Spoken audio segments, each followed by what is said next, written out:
Another, what I thought was a really important question that was asked in my tour was by a young man who had a hard time reading Quran. He said, I keep trying to read Quran and I don't read it that well. And this young man had a very sensitive personality. And one time he was listening to the radio somewhere in Pakistan or something, and he was listening to children recite Quran, right? And this young boy recited so beautifully, and the teacher said, "Subhanallah, you have a really pure nafs, you have a really pure soul, you're a really pure person, and that's why Allah gave you the ability to recite the Quran so easily." And this young man heard this and got really disturbed because he felt, maybe I can't recite Quran because I'm not a good person, something missing in my soul, and he really, really took it to heart. Now I'm sure that's not the intention of the teacher who was talking to the child. It was a means of encouragement. But let's understand, al-mahir bil-Quran مع السفر الكرام البررة والذي يقرأ القرآن وهو يتتعتع فيه وهو عليه شاق وله أجران. Rasulullah told us the experts in the Quran are among the highest ranked angels, but the ones who stumble in it, keep stuttering, they can't pronounce words properly, they can't read properly, and they find it very difficult every time. These are people that get twice the reward. There are people who get twice the reward. Now the sharh of that hadith, there's a different discussion. Is it twice the reward of a regular person, or is it twice the reward of the expert? And I'm personally inclined to think it's twice the reward of the expert. There's no reason to think otherwise. Because Allah does not value accomplishment. Allah values effort. The thing that Allah values is effort. We value accomplishment. Human beings are different from Allah. Human beings value accomplishment. Human beings value results, profit, gain. How much do you know? How much have you memorized? How well can you read? Quantitative stuff. Because we want to be able to see it. Allah Azza wa Jalla is not concerned with any of these things. Allah is concerned with how much effort did you make. Put this in perspective. Somebody's a billionaire. They give $1,000 in charity. It's a good amount of money. That's worth something. But you know what? Somebody has zero. They have nothing. And they give 50 cents. They only have $1 and they give 50 cents. That 50 cents is worth more to Allah than the $1,000 the billionaire gave. It's not about the quantity to Allah, it is about the quality. The same thing with the effort. You can't recite Quran, you're not a bad person.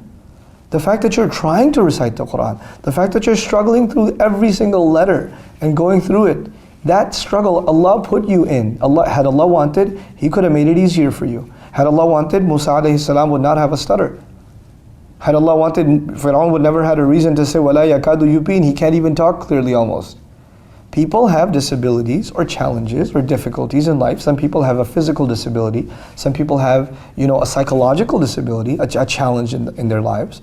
These challenges are actually given by Allah Azza wa Jal, and we don't know why. We know that that's not because Allah cursed them or they are lesser than us. Maybe that's the reason they're better than us.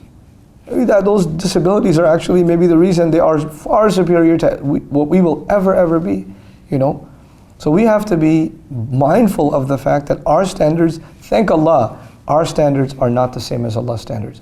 People put other people down. People look down on people that haven't accomplished. I keep telling my Arabic students, because Arabic class you judge by accomplishment, right? How do you score on the test? How well can you speak? How well can you read? How much do you understand grammar? I had this one student, man, this guy. You know what I like to say about him? I like to say Allah didn't create him for Arabic. That's what I like to say. Guy's a genius.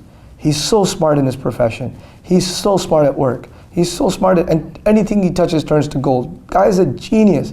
When it came to Arabic, homeboy could not get past a 30 on a test. Just couldn't do it. And this guy, he literally studied more than any other student I've ever met. More than any other student. Hours and hours, day after day, and he's failing the test, and anybody else who fails the test gets depressed, they don't study for a few days. This guy goes through all of his mistakes, does review, and he was a friend of mine even before he became my student. And every other time I'd be like, call him like, hey, you want to hang out? No, I got to study. I'm his teacher during the day. At night I just want to hang out with him, and he goes, no, I got to study. And you know what? Even though he didn't score nearly as much as some other students who got hundreds, I respect him way more. And I know Allah Azza wa Jalla rewards him way more. Because for some people, it's the struggle. That's the thing. That effort, that difficulty is what Allah values. And sometimes Allah puts you in difficulty because that's how He raises your ranks. That's how He puts you high, So don't let the assumptions that people make about you or comparing yourself to others and what little you know or what little you can do, don't let that belittle what Allah thinks of you, This is the real value. You know, inna akramakum indallahi atqakum. The most noble of you are the ones that have the most taqwa. Taqwa will never be known by another person. It'll just never be known. So I pray that we're not judgmental of others, and especially we are not judgmental of ourselves, that we don't think of ourselves constantly in respect to others, in comparison to others. Barakallahu li wa lakum. Assalamu alaikum wa rahmatullahi wa barakatuh.